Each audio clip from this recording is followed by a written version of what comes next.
All right, so let's go ahead and talk about this story that I had you write. All right, so how many of you finished it, at least for the most part?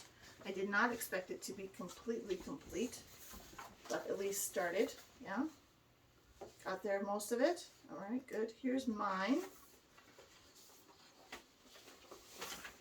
Just an example. Go ahead and pass one down there for you to look at. It's always good to look at examples when you're trying something new.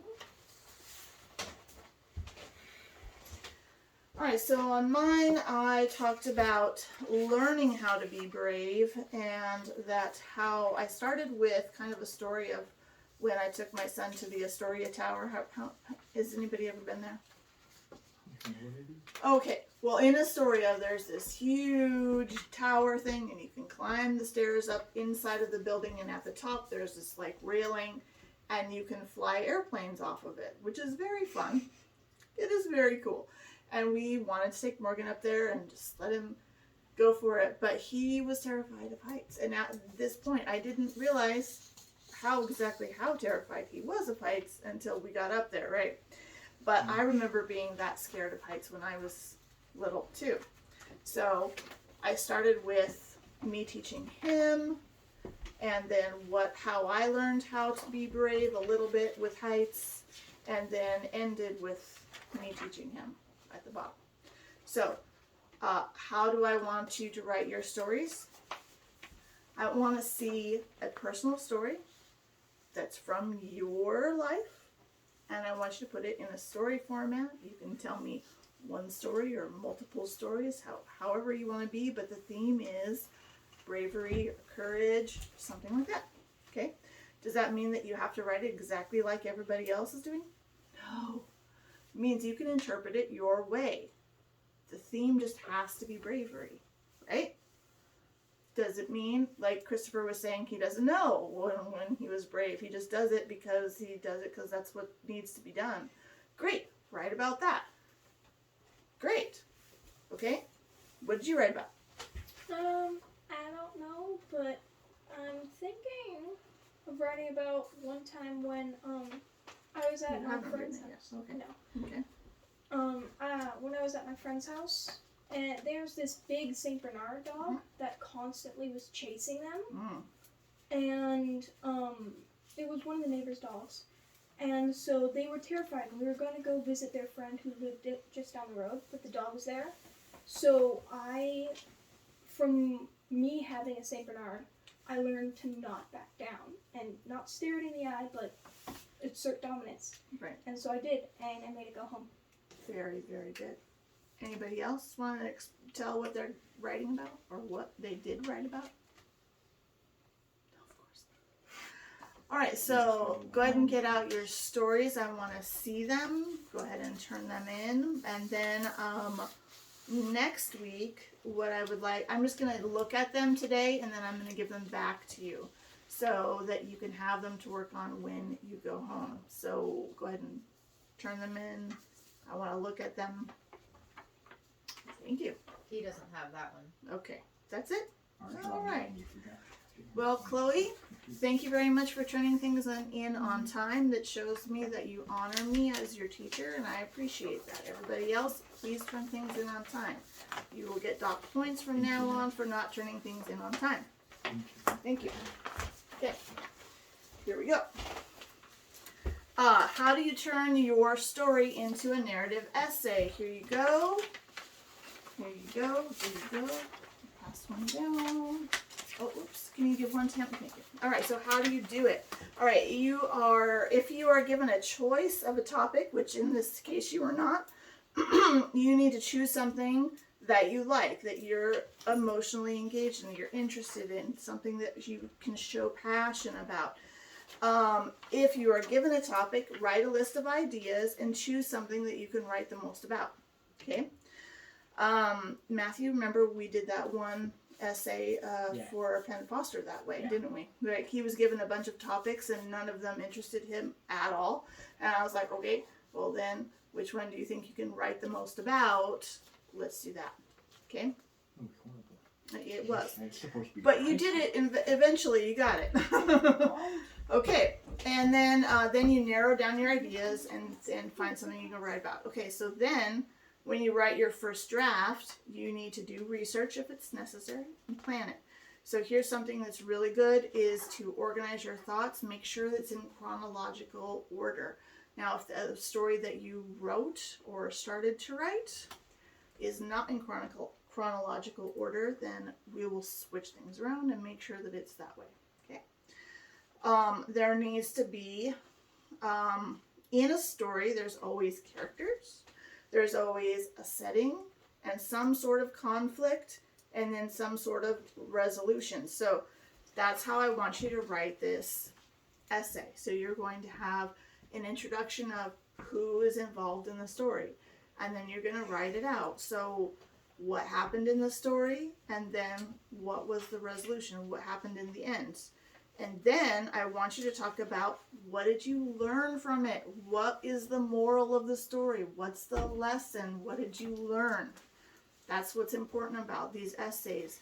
When you do college applications, they often want you to write a personal essay. And that's exactly what they mean, a narrative essay just like this. Okay? This is the reason why I'm having you do it. And they usually give you some sort of theme, some sort of topic. Write about a person who inspires you is usually the main one. Okay? So, the reason why I'm having you do these things and I'm giving you certain topics because I know that's what's coming down the line for you. Okay? Okay. So, I'm going to read you a narrative. But first, I'm going to talk about some. Did you know that this has narratives in it? It's people who are eyewitnesses, right? There are other things in it, but there are narratives in it. This is a narrative. Don't laugh. This man was awesome. This is a narrative. How many of you have ever heard of Shel Silverstein before? Good. That makes me sad that more of you haven't. He's amazing. And he wrote this story along with a lot of other poetry books for children. Specifically that book. And he used, and this book has been banned, by the way. Really? Yep.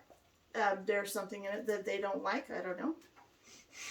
And it is about a boy and a tree. Obviously, it's not a real story, but it does have a lesson at the end.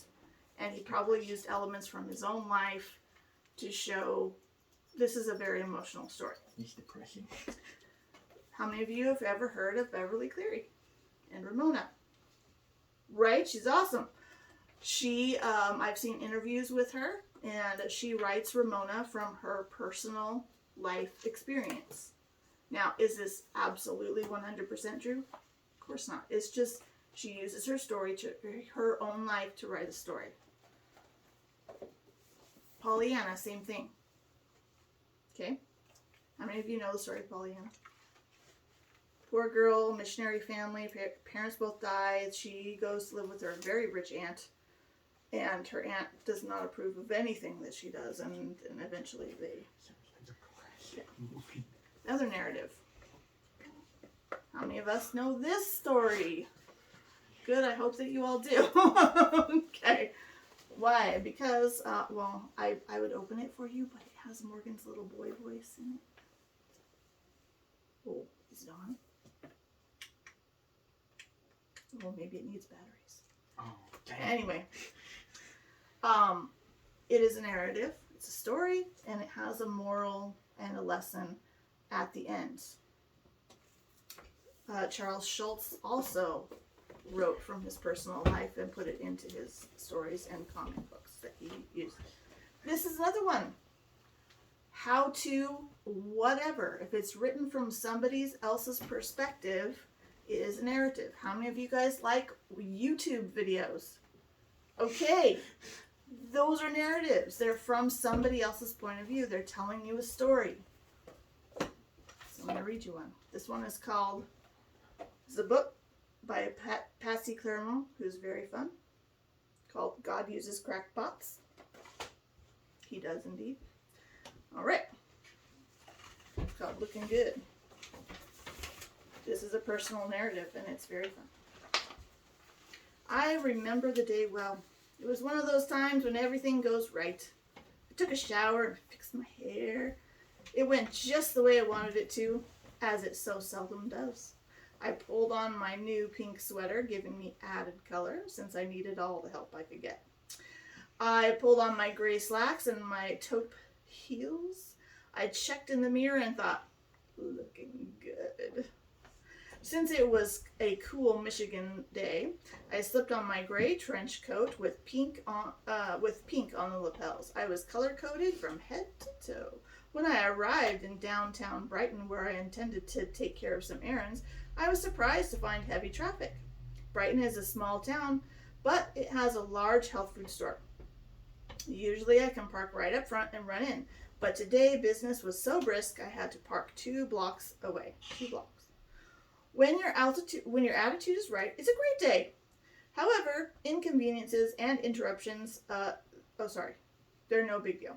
And it's a great day. Okay. I thought, I'll just bounce down the street in time to the sunshine. I got out of the car, bounced down the street, crossed the road, and entered the store. As I headed towards the back of the store, I caught my reflection in the glass doors of the refrigeration system. It reaffirmed I was looking good. While enjoying my mirrored self, I noticed something was following me. I turned around and realized it was my pantyhose. I remember the night before when I had done a little Wonder Woman act and taken pantyhose and slacks off in one fell swoop.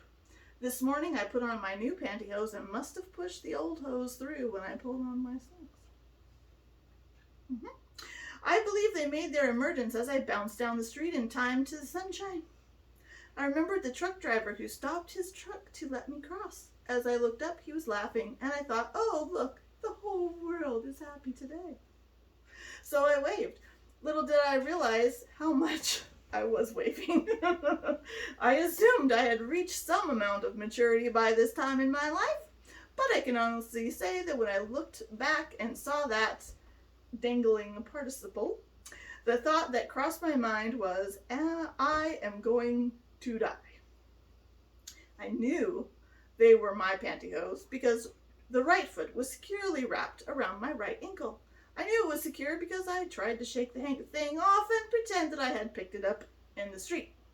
It's amazing to me that we gals buy these things in flat little packages. We wear them once and they grow. Now I had a mammoth handful of pantyhose and no place to pitch them. The shelves were crowded with groceries and my purse was too small and full, so I stuffed them up my coat pocket. They became a protruding hump on my right hip. I decided never to leave that store. I knew all the store owners in town, and I figured that by now they would all have their employees at the windows waiting for a return parade. I glanced cautiously through the store and noticed it was Senior Citizens Day and they were having their blood pressures read. So I got in line to avoid having to leave the store. The bad news was no one noticed I didn't belong in line. The good news was I had an elevated blood pressure reading. Today I registered a well up the scale. Finally I realized I have to leave. I have slipped out the door, down the street, and into my car and off for home. All the way home I said, I'll never tell anyone about this. I'll never tell anyone I did this. I'll never tell anyone I did this. She wrote a book about it. I made it home and got out of the car. My husband was in the yard raking. I screamed, "Did you know what I did?" He was so proud to know his wife had gone through town dragging her pantyhose. I told him I thought we should move to another state in the night. He thought that was extreme and suggested instead that for a while I could walk 10 feet behind him. That's nice. After thinking that through, we decided it should be 10 feet in front of him so he could check me out. If you have ever done anything to embarrass yourself, you know that the more you try not to think about it, the more it comes to you in living color. As I walked through the house, the replay of what I did came to me again and again. At last I cried out to the Lord, "You take ashes and create beauty, but you cannot do anything with pantyhose." Almost immediately immediately I realized that I had dragged a lot worse things through my life than pantyhose. See, here comes the lesson. See it? I dragged guilt, anger, fear, shame. I was reminded by the Lord that those were all far more unattractive and distracting than my pantyhose, and they prevented others from seeing his presence and power in my life. I needed to resolve the pain in my past that I might live more fully today and look forward to my tomorrows. Get it? That's how I want you to write. Now, she's a professional writer and comedian, but, okay, so, but that's how I want you to write. I want you to tell me your story and tell me what you learned, okay? Your theme is bravery, okay? All right. Now remember, I'm trying to get you here. Your parents want you here too, okay? If you need help, ask. You have every single way in the world to reach me. Just ask, okay? We don't have carrier pigeons. That's You true. say that. No carrier Great pigeons. minds think. You Dog are sleds. right. Here are some more narrative Sleds. essays for you to read if you would like to study a little bit more. You do not have to read these. They will not be an assignment, but if you want to look at them as an example for yourself, then go ahead and do. The first one is a personal narrative about somebody who was afraid of climbing or something, and the second one is a biographical narrative. So, and actually I chose that one for you because I thought you would like it. Okay.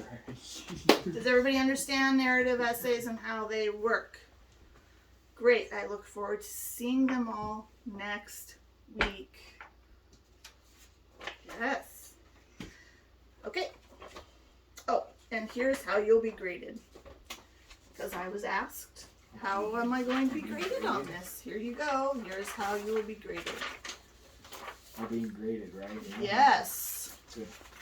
Did you write a good introduction? Did you use details to describe your characters, the people who are in your story? Did you use details to describe your setting? Did you use quotation marks if the characters spoke? Were you clear? Did you keep it simple? Did you write appropriate paragraphs? Okay, there are some people in our class who struggle with where do I put a paragraph? And we'll work on that. But I need to see your writing. Okay, indented paragraphs, conflict resolution, figurative language. Okay, capitalization, punctuation, and continuity. What does continuity mean? Anybody know what continuity means? Something with electricity. Kinda. It means that it looks like it's the same story. So you don't want to just put something in that doesn't really fit there. Maybe sometimes we have an idea and we write it down, but we forget to go back and take it out if we've decided not to go that direction. So just make sure that you're editing yourself and going back and looking, okay, did I spell everything right? Is everything in the right place where I wanted it to be, and all of that. Okay?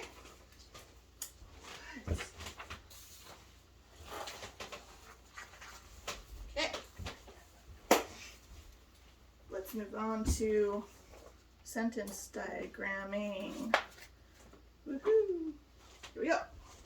Today we're going to be talking about adverbs. Adverbs usually end in ly, but they also tell us when, where, and how. Like, okay, Mr. Sanchez sneezes often. Well, this is like it's a when word, right? So how often does he sneeze, or when does he sneeze? How often? It's a when word. Yeah. Okay. So how do we diagram this one? Okay, this is a possessive pronoun. That means it belongs to somebody, and that describes dog. My dog barks, and how does he bark? Loudly. By barking. Okay, how about this one? Who can tell me how to diagram this one?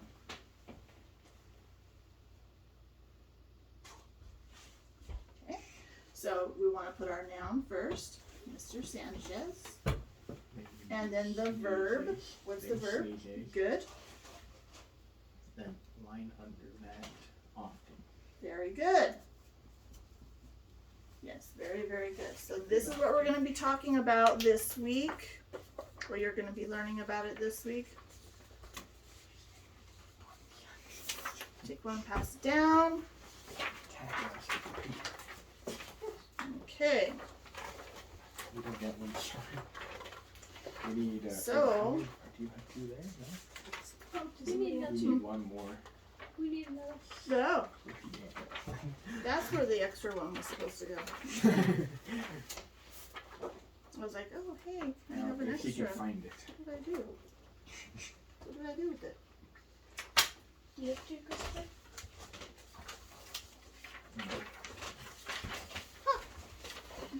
I know I have them for everybody. What did I do?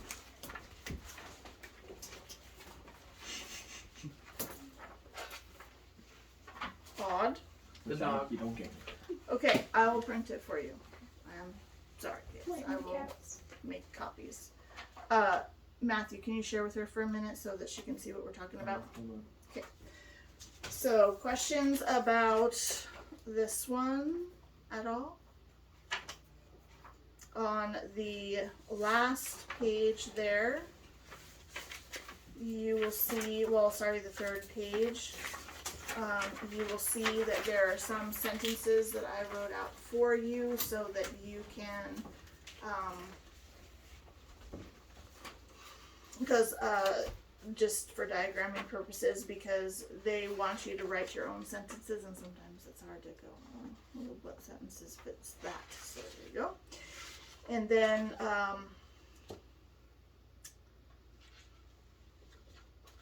the second one, my mom quickly washes dishes daily. Let's take a look at that one.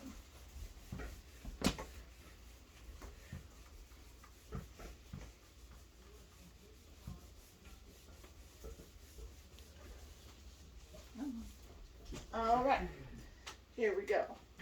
My mom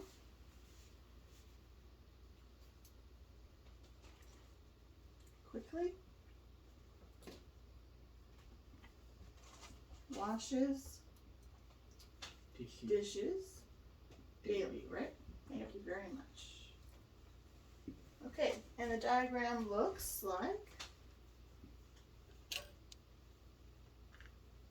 okay, so now this is the possessive pronoun, this is the noun, this is an adverb, this is a verb, and this is dishes is a direct object because what is she washing? Dishes. And this is also an adverb. Okay. So the noun is mom. Where does my go? Underneath. Very good. Okay. Now, what is she doing? Washing. Washes. So washes is the verb that will go there. How does she wash dishes? Quickly. Quickly. What is she washing? Dishes. So direct objects goes there. And how often is she doing dishes? Daily. So daily is actually going to go under washes because that describes how often she washes. Okay. Is everybody understanding that whole spiel? Okay. Remind me to make a copy for you. It's so weird. I thought for sure I had it. I wonder if it ended up. Did it end up over there? Maybe it did. Okay. Alright. Next, here is your Latin for this week. Gentlemen. Here we go. I'll take one and pass one down. Alright. So this week is lesson 4. Next week will be a test on 3 and 4. So make sure you bring cards for everything. Make sure that you have the words that have that root on that same card so that when you do your test, you know what you're looking for. Okay? Okay. Questions about this? How are we we doing with Latin? It's okay? It's okay? Yeah? Okay, good. Good. So I will let you do that. Sounds like you're doing okay. It's probably over there in that file. Alright. Do I need this? I would keep it. You might need it. I might go, hey, you get a test over all of your Latin and all of your sentence diagramming. You're gonna need it. Remember that binder that I gave you? Okay, so today, make sure you 3-hole punch this before you go home. Sorry, I missed one, missed a pile. Today for reading comprehension, you're going to be doing fact and opinion. Fact and opinion, very important to know the difference between fact and opinion. Hmm? What? What?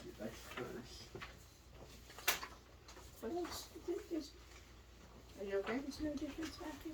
What? What did I say? Are you saying? Okay. What? All right. So fact and opinion. Just remember that faith is different for most people. Faith is fact, even if other people don't agree. Okay. Just remember that. Also, understanding that an opinion is something that could be argued. A fact is something that is just fact. Like it's the United States of America has 50 states. That's a fact. Okay? like, you get it? Like, it's a fact. Now, you will have this is a paper that you can read all about fact and opinion if you don't understand. Hopefully you do. Like the fact that we're actually in a population decline rather than an overpopulation problem. This is true. The fact that oil is going to regenerate before we run out of it. Yeah. The fact that... And the United States in Texas actually has a huge amount of oil and gas In fact, just for even us. though- And we're not allowed to have it. Yes. Yeah, even it though- takes less oil to run a actual car than it does a electric car. And The oil pumps are more environmentally friendly than a lithium mine. the car batteries. I agree with you fully, and these are facts. So we- However, we need to move on. Okay. we So- don't need So to- we can all day. I'm sorry, but we do need to move on. We only have about 10 minutes left of class. Okay, so you will have a chance over here where you can write F or O, fact or opinion. And then on the other side is a little story about video games and the game Tetris. How many of you guys know what Tetris is? Oh, I'm so glad. My friend, you can get in the hundreds of thousands of points on Texas. I suck at I don't So, know how. It's an old story, but still, you It's know, about it's video games very and Tetris. cool. It's fine. And so you are going to be answering questions all about that article, and then on the back side of that, so make sure you look on the back side of your papers. You're going to be writing short answers here about the article. But it says things like, how does the word tetra relate to the game Tetris? Use evidence from the text to support After your which response. is Tetris named Okay. Fisher. I've never heard of Tetris. I've never even seen what it looks like. Oh, I You gotta should get it. take a look at it. It's It's very fun. cool. Okay, You'll throw your so phone around or something. if you play it. so what they mean by using evidence from the text is that in the article, when they're talking about it, they will have, okay, how does Tetra relate to the game? Well, it says here, when I was writing my answers, I said, oh, okay, so Tetra, where is it? There it is in paragraph 3. All of the pieces in Tetris have 4 blocks. The word tetra means 4. And he named his game after Tetra, 4, and tennis. Hence the name Tetris. Get it? So that's how you use evidence from the text to answer the question. Okay? And a lot of times on these tests where you're trying to get into college and things like that, they will ask you things like this. Okay? Okay? Not about Tetris. Alright. Wait, they're not gonna ask us about Texas, really? Why do we need this thing? Okay, does everybody understand? That's right. I read this and I thought it said paranormal. Technically it's not, but technically it is. What is? That is actually an opinion, because the reason why the United States is the greatest country in the world is actually an opinion. Because Okay, in Russia they could say, hey, because we're the greatest. Some people will say, no, our country is greater. We have more So, nukes. We win. okay, wait, I'm just saying that it is arguable, so it's an opinion. And usually if they're using something like, we're the best, we're the greatest, or you're the worst, you're horrible, that's an opinion. We're putting micro rockets in the back of the Honda pickup. Yeah. Okay. So, Yeah, we are kind of great. okay, guys, You started. go this, USA, I but think come on. You started. Okay. it. Did everybody get one of these, turning your story into a narrative? Yes. Just making sure. Okay. So here is your reading, where you need to document your reading, and your assignments for this month. Make sure everybody has one of each. Please make sure Kaden gets that. Okay. One. Questions? Yes? No? Maybe so? I think we need one more. Right now. We need one more what? Both of you. Again? Okay. Alright, here we go. Ready? Yes. Adams Theaters offers a slow program of foreign sweatshirts never before seen in American buckets. The first film to be shown will be Henry and the Chair. This is the hot love story of a man and his pot. It will be Okay, shown lovely until the end of Seattle, which might be soon. This is the part on the bus. Nice. Okay. Hot love. Good job, you guys, with the Mad Libs thing. We were almost close to making it into an actual thing you would believe. All right, everybody. Questions? Any comments? Where do I turn all this stuff at? Right here, buddy. Look at this lovely pile of work. He got caught up on 4 weeks. He can roll it up and Work. smack some spiders. The only thing he didn't get done was the paper for today. Right. But do you have, I don't know, we looked through there like 3 times.